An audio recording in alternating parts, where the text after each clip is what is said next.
un señor que se llama Edgar Schein y que fue el que se popularizó una forma de entender la cultura organizacional que facilitaba su estudio. Y él distinguió tres aspectos: artefactos, valores y creencias profundas. ¿Qué sucede? Bueno, sucede que los artefactos son muy fácilmente distinguibles de los valores y las creencias profundas. Los valores y las creencias profundas entre sí son menos distinguibles. ¿Por qué? Pues bueno, porque los artefactos son algo que es objetivo. Es un objeto, es un espacio físico, es un lenguaje, es un ritual que hay en la empresa y eso es objetivo. Y eso te da mucha información de lo que sucede, de cómo es esa. Pues tú puedes hacerlo de una manera casi sistemática. Por ejemplo, ¿qué lenguaje se usa en esta cultura? Pues típicamente, coges el ejército. Es un lenguaje muy sexual porque normalmente el ejército ha sido muy masculino. Es un lenguaje muy agresivo, con muchas palabrotas, pues porque lo que se defiende es la agresividad y la violencia. Al final es lo que vas a tener que ejercer. Entonces tú pones un lenguaje que habla de qué es lo que es la organización. Entonces, en el caso del ejército, pues al final, por muchas vueltas que le des, el ejército está pensado pues para eso, ejercer la violencia. Esa es la realidad. Entonces, tú no puedes decir, el lenguaje con el que se va a identificar y que va a surgir no es un lenguaje súper cortés, súper educado, súper rebuscado. No, son palabrotas, insultos, malos modos, porque es eso a lo bruto. ¿No? Y eso vale, es una cosa objetiva. Cuando tú entras en una empresa, cómo están distribuidos los espacios, cómo viste la gente, pues da mucha información. Tú entras en un hospital, los profesionales llevan bata, los pacientes no. Pues está muy claro quién es quién, por ejemplo. O si tú vas en un avión, la tripulación lleva un uniforme, que además es un uniforme, pues un avión es un sitio donde se transmite mucho la cultura que pretende dar, porque pretende que todo sea bonito, que todo esté bien. Los asistentes de vuelo, lo que antes eran las azafatas, pero que ahora son hombres y mujeres, suelen ser muy educados, muy corteses, muy cordiales, muy amables, muy cuidadores. ¿Sabéis por qué? ¿Cuál es el interés de prácticamente todas las aerolíneas hacen eso? ¿Sabéis por qué? Porque es tan maja la gente y porque se pone una música clásica, relajante, el vídeo que te ponen todo es maravilloso para la introducción. ¿Por qué? ¿Qué es lo que se busca? Una es tranquilizar, porque en el avión uno básicamente el principal sentimiento cuando entra en el avión para la mayor parte de la gente que va en un avión, ¿cuál es? ¿no? Miedo. Vas a estar en medio del aire en un sitio reducido y dices, bueno, sí, esto no se cae, pero igual sí. Y intentar controlar a la gente porque tú tienes un montón de gente en un espacio muy reducido. Y eso genera mucha tensión y mucha agresividad, pero tú no puedes hacer un avión que sea un transatlántico, tienes que hacerlo pequeñito con respecto a la cantidad de gente que hay. Entonces, tú aprecias una serie de lo que es la cultura de esa aerolínea que tiene que ver, pues está al servicio de mantener la calma y el control dentro de un avión, por ejemplo. Si tú sigues mirando ejemplos, puedes encontrar ejemplos eh, que no sean tan la clasificación.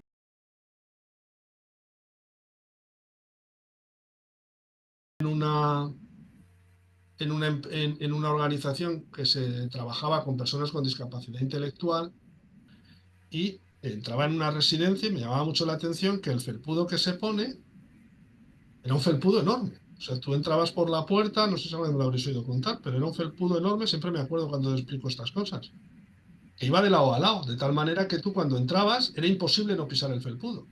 Tenías como 1,5 metros de felpudo que tú ibas a pisar sí o sí. Si querías te frotabas los zapatos o no. Pero el felpudo lo pasabas. ¿Qué te dice eso de esa organización?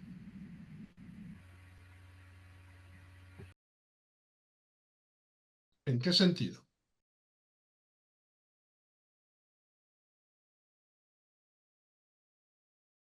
Estás diciendo es en esta organización nosotros imponemos las medidas, pues no sé, en este caso de higiene o de limpieza. Y como efectivamente las personas no te puedes fiar de que hagan las cosas por convencimiento, pues las harán por obligación.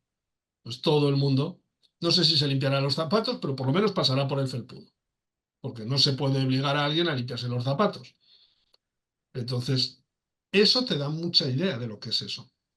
La organización lo que vende es que defiende la autonomía, por supuesto, pero su cultura lo que hace es facilitar la dependencia.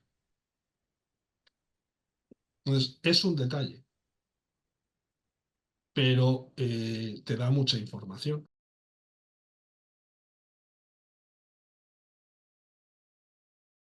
Un centro de pacientes psiquiátricos crónicos, llámalo como quieras, un psiquiátrico toda la vida. Tú entras en la recepción y ¿qué era lo primero que veías? Un cuadro. ¿Qué cuadro? El Guernica. Preguntas, ¿cómo ha llegado este cuadro aquí?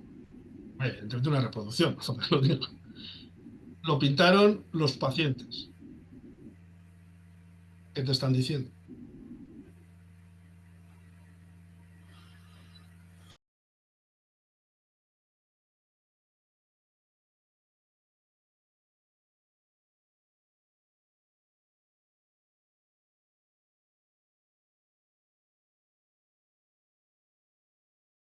¿Qué más?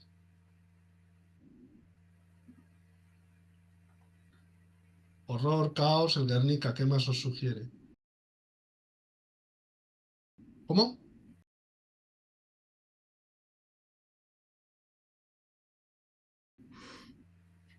Hay que repasar Guernica, ¿eh?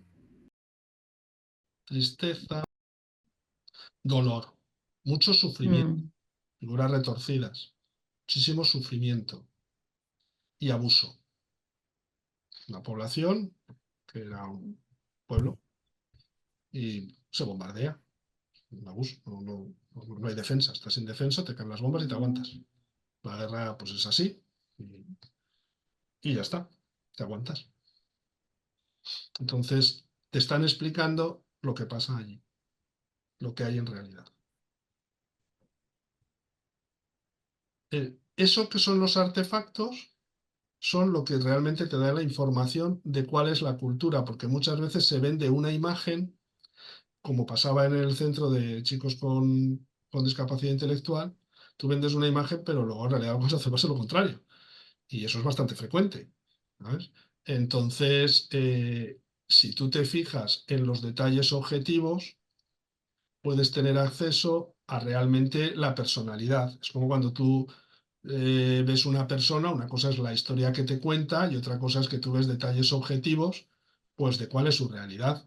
¿Sabes? O sea, pues igual hace una apariencia de tener mucho dinero y con un coche muy grande y una casa muy grande y todo muy grande, pero luego tú ves pues, que no se puede cambiar de ropa, o tú puedes ver que al final el coche era de segunda mano y que la casa pues la heredó de su tío y que luego en realidad pues no se puede ir de vacaciones y te vas dando cuenta de que una cosa es lo que tú quieres aparentar y otra cosa es tu realidad.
¿Y qué os dice eso de la organización?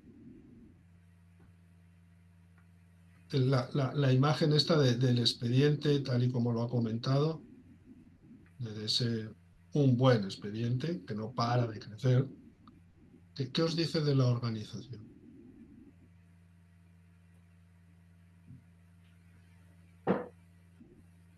Venga, esto es dejar volar el inconsciente y lo que uno quiera decir lo dice y que haya suerte. No se pretende un superanálisis.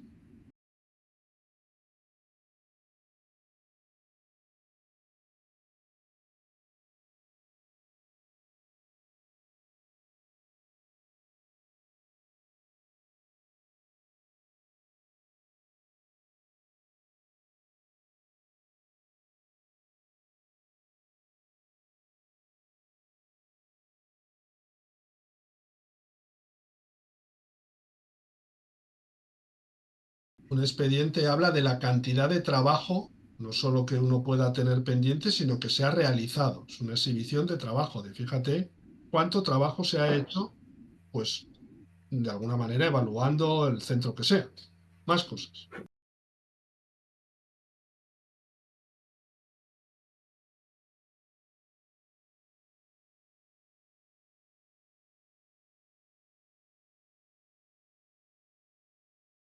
De boicot, de que como hay tanta información, no se va a poder manejar.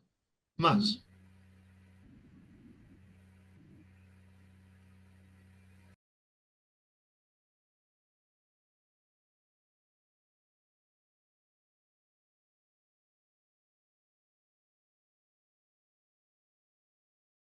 Muy conservadora, por no decir anticuada. Más.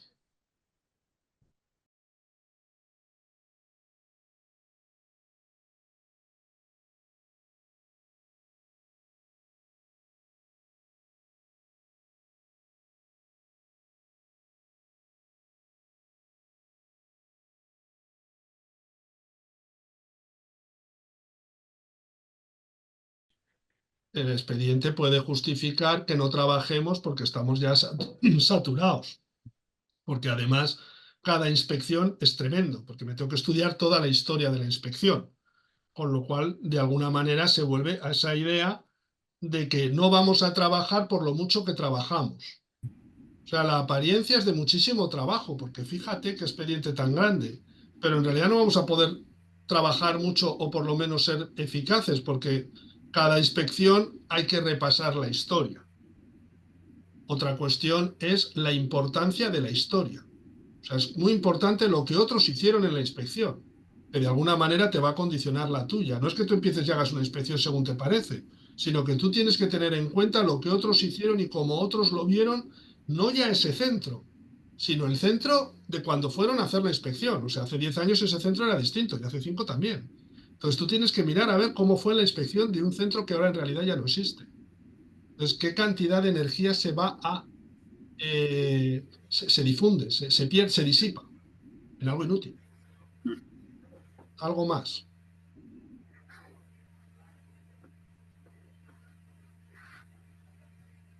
Bueno, pues todo eso te diría el artefacto de la...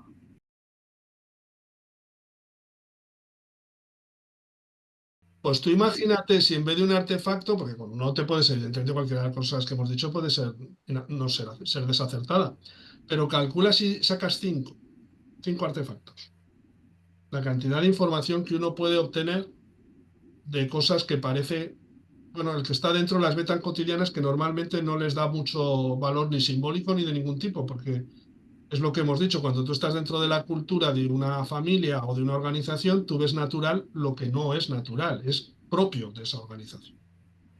¿Sí? ¿Alguien más quiere comentar algún artefacto más?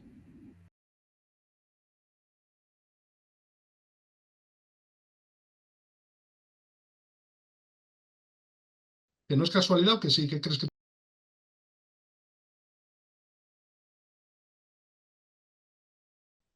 Sí las hay, siempre hay casualidad. Siempre hay un elemento de azar, siempre, en todo lo que pasa. Tú dices, ¿por qué yo elegí pareja? Vale, pues tú le preguntas a una persona que se dedica a lo que digo yo, psicoterapia, y te va a encontrar un montón de razones de por qué elegiste a ese chico o a esa chica y no a otro, que tienen que ver con tu biografía, con tu personalidad, con lo que tú quieras. Pero también es verdad que pues, esa persona viene de una zona rural, que encontró pareja hace 30 años y que entonces no existían las redes, ni las aplicaciones para encontrar pareja, ni existía el móvil, ni existía nada. Y su círculo de chicos casaderos o chicas casaderas, pues igual eran 15. No había más lo que antes llamaban mozos o mozas de tu edad para casarte. Entonces, si esa persona hubiese nacido en otro pueblo, pues a lo mejor habría elegido una persona bastante distinta, con la misma personalidad, porque tenía otros 15 para elegir. Entonces, la casualidad sí que existe y hay que tenerla en cuenta. Por eso yo antes he dicho, con un solo artefacto, las lecturas pueden ser equivocadas. Si pones muchos, es más difícil que te equivoques. ¿Por qué en general se habla poco del azar y de la casualidad? Pues porque por definición no es controlable. Entonces se habla de lo que podemos controlar. De lo que no podemos controlar no hablamos porque no vamos a poder hacer nada, pero eso no quiere decir que no exista. Entonces, el Guernica en un psiquiátrico se lee de una manera, en un psiquiátrico que no está en el País Vasco. El Guernica en un colegio del País Vasco, justo en la transición, se debiera leer de otra manera. Y para entender ese colegio, habría que tomar otros muchos artefactos, porque si solo coges el Guernica, probablemente te lleves una visión bastante sesgada y equivocada. Pero si coges 4 o 5, pues ya probablemente lo sitúes mejor. ¿Mm? Sí, sí, eso está bien verlo. También es que esto es un seminario, una tutoría, entonces intenta ser demostrativo, ¿no? Más, ¿alguna cosa más? Bien, ¿qué ocurre? Bueno, pues tú primero te has dado cuenta de que de alguna manera la personalidad de una empresa, por supuesto, condiciona su rendimiento. Una empresa siempre piensa en ganar dinero, en principio, o debiera.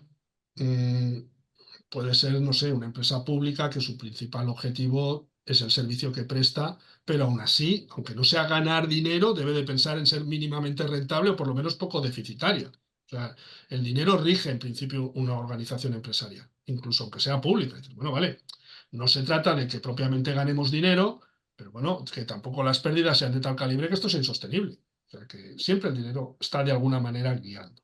Y la tarea también está presente, tanto si es privada como si es pública. Entonces, lo que se dijo es lo de la cultura fue porque, a ver, si nosotros creamos la cultura adecuada para la organización, ganaremos más dinero. Esa era la idea. Sí. Que no lo puedes vestir más de que seremos todos más felices y que será todo más, que nos desarrollaremos como profesionales de una manera más profunda. Bueno, bien, eso queda bien decirlo, pero la idea básica es, los japoneses están vendiendo coches sin parar, se los están comiendo el mercado, lo que se trata es que yo también quiero vender muchos coches. Entonces me copio su cultura y a ver si esto funciona. ¿Mm? La primera es, por tanto, el concepto de cultura.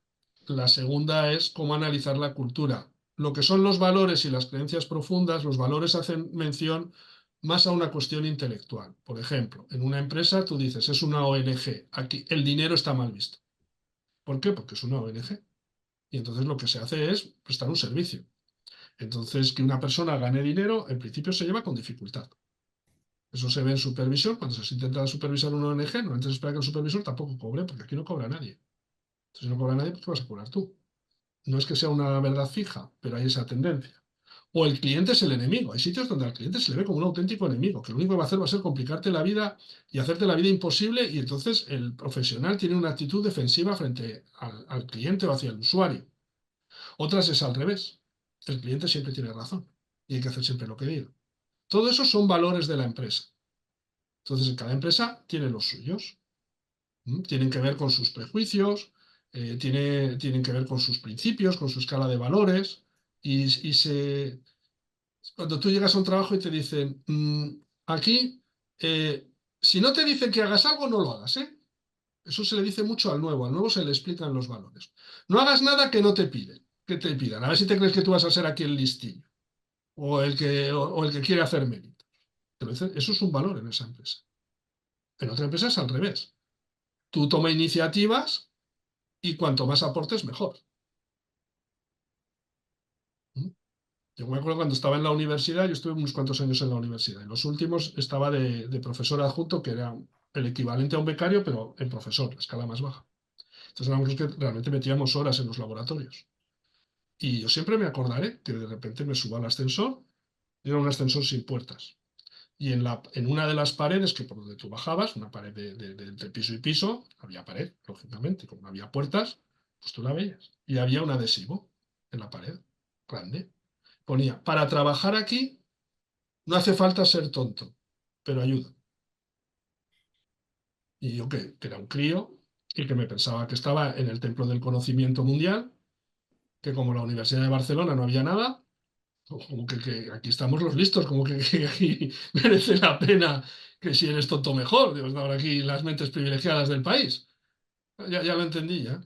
Sí, sí, sí. ¿Tú quieres promocionar? Mejor que no hagas alarde de inteligencia. Mejor. Más vale que hagas un alarde de lealtad, no de inteligencia. Y la lealtad y la creatividad se llevan muy justitos. Entonces, con el tiempo lo entendí. Eso es un artefacto y el texto, pues considerarlo todo un artefacto, igual como lo colocas. Pero el texto es un valor de esa empresa. Que es en realidad aquí lo que se prima es la lealtad. Pues la inteligencia cuando te viene bien. Lo de la lealtad no lo pongo, solo entendí. Y las creencias profundas tienen que ver con cosas ya más profundas, más inconscientes, por ejemplo, eso. Yo considero a las personas dependientes, pues entonces hay que obligarles a todo. Mi creencia profunda es que las personas son dependientes. Si tú no les obligas, no trabajan. Si tú les dejas hacer, pues no harán. Y no me doy ni mucha cuenta, pero yo tengo esa percepción de las personas. Por eso soy muy directivo. Sé que soy directivo, pero no sé muy bien por qué. Es que lo veo así. O yo pienso que en realidad nada es controlable. Al final, el mundo cambia muy deprisa y nos pillará desprevenidos, hagamos lo que hagamos. ¿Vale? Yo pienso eso, probablemente no haga grandes esfuerzos en intentar anticiparme a lo que pueda suceder, porque como total es imposible saberlo y al final siempre nos pillará fuera de juego, pues ni lo intento. ¿Por qué? Porque esa es mi visión personal. Que el mundo cambia mucho, muy deprisa, que yo eso no lo puedo predecir, no puedo hacer nada, solo puedo hacer soportarlo, pues ¿para qué me voy a esforzar? Me voy adaptando a lo que va sucediendo y ya está. Esos serían ejemplos de creencias profundas. Esa es la clasificación que hizo Schein. No quiere decir que el mundo es así y ya está. Simplemente es una manera que puede ser operativa de analizar una organización, sobre todo los artefactos. O sea, si tú realmente te fijas en lo que es objetivo en una organización, un poquito como hemos visto aquí, tú obtienes mucha información de cómo es esa organización. Esta era la pirámide de Tal Stein, que muchas veces se pone como capas de cebolla. Es- Estos eran los artefactos que he comentado, los valores, las creencias profundas